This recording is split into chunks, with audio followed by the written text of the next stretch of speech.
So I'm Casandra Diaz, and I'm here to refutate with Jacob's claim. His claim being that physician-assisted death, here known as PAD, is a form of palliative care. His secondary claims, his first one being PAD is necessary to end the suffering of extensively ill persons. His second one was PAD reduces the suffering of the family.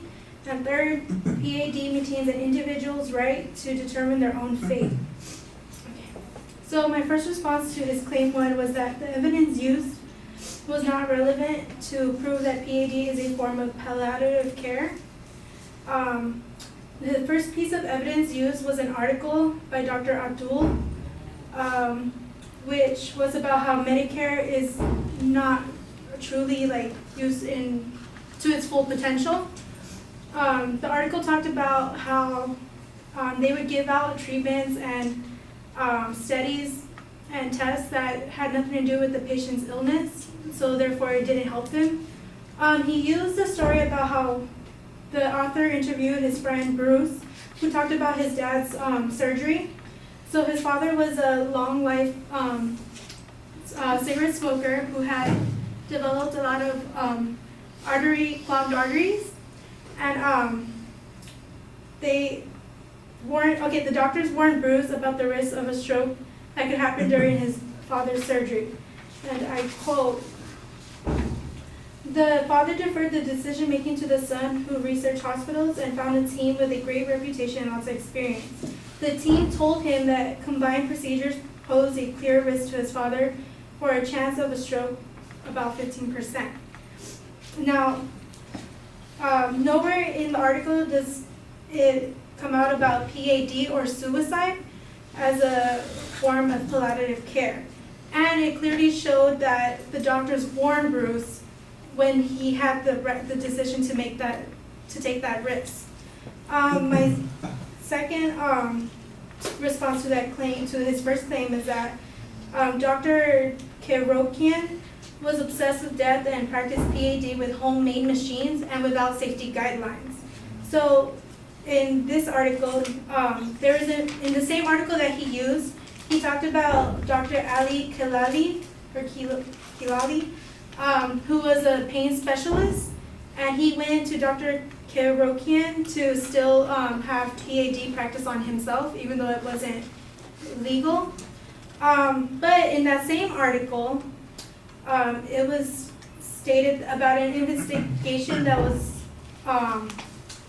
43 patients were investigated from his patients, and it showed that, and I quote, showed that at least 60% of Kerokian suicide patients were not terminal, and at least 17 could have lived indefinitely, and in 13 cases, the people had no complaints of pain, which was also one of his points. The second point being that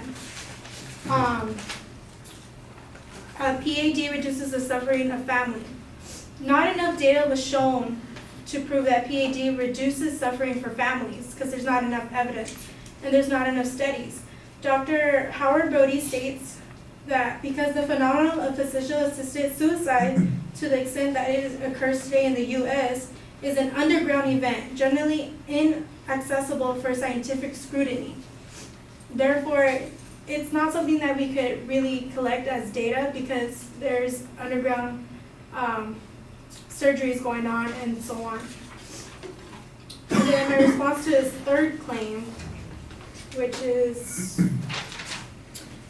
PAD maintains an individual's right to determine their own fate. My counterclaim to that is that the individuals themselves are not in the right state of mind to determine their own fate.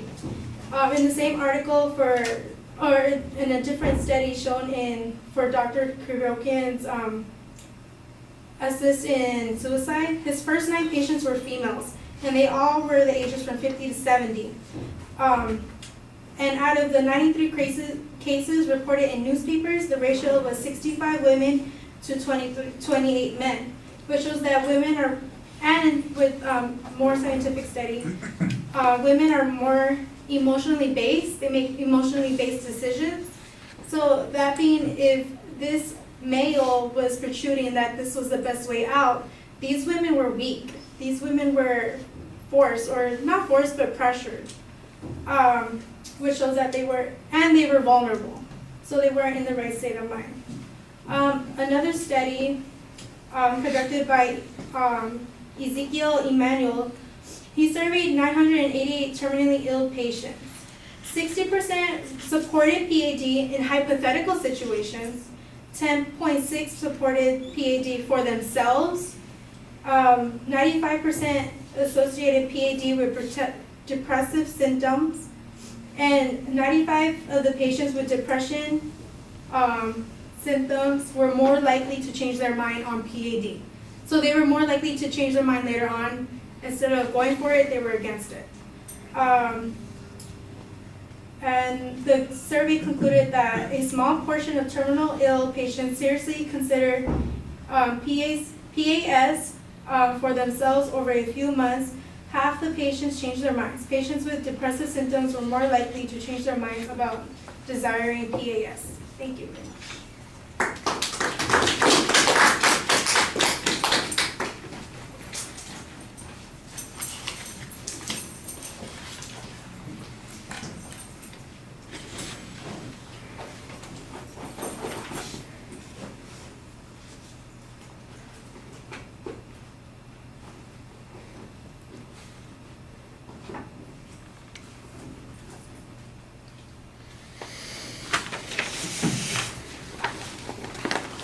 Okay, structurally things are pretty good, although you do have on the first point 2 responses, and then you're following up with the number 2 point, so it got a little confusing, but I knew what you were doing, so it wasn't too bad. Hopefully everybody else is paying close attention.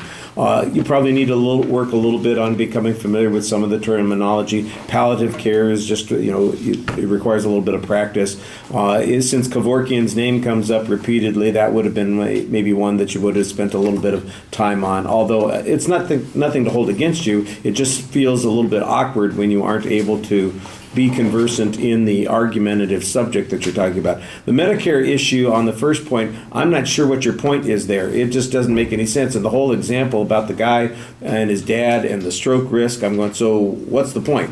How does this show you? I think ultimately what you're saying is that this doesn't have any relationship to PAD, that the article that's being cited is not really about physician-assisted death. And I guess that means if the advocate used that as their source and it doesn't really address that issue, that you can't reach that conclusion. I think that's the interpretation, but it's not very clear.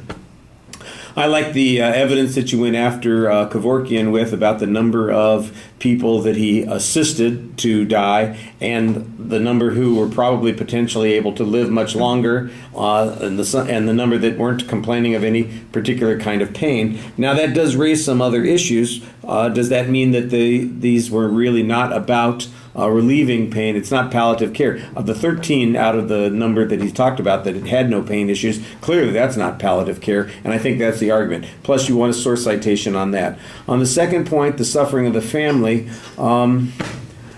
your argument here basically is, well, since people who do this are basically operating underground, we don't have any data, so we can't make an inference on that. I think that would be one of the things that the advocate might say. We're forcing people underground, and so we don't really know what's necessary, and that's why it's better to have a choice. And I kind of thought that the same thing applied on the third point as well, where where you talked about people being depressive and they changed their mind. Well, I think your argument needs to be that these people don't really have a need for death. They only think they do, and therefore PAD is directed at the wrong symptom, that we should be addressing a different symptom. The way you present it makes it sound like people are just wishy-washy on this, and I would think that the advocate could come back and say, well, whose decision should it be? Should it be the state's decision, or should it be the individual's decision, regardless of whether or not they're wishy-washy? If it's about personal autonomy and control, then the person who is making the decision is the one who should be in control. So I think that's a potentially problematic argument. It's not a big deal here because we're not having a rebuttal argument anyway.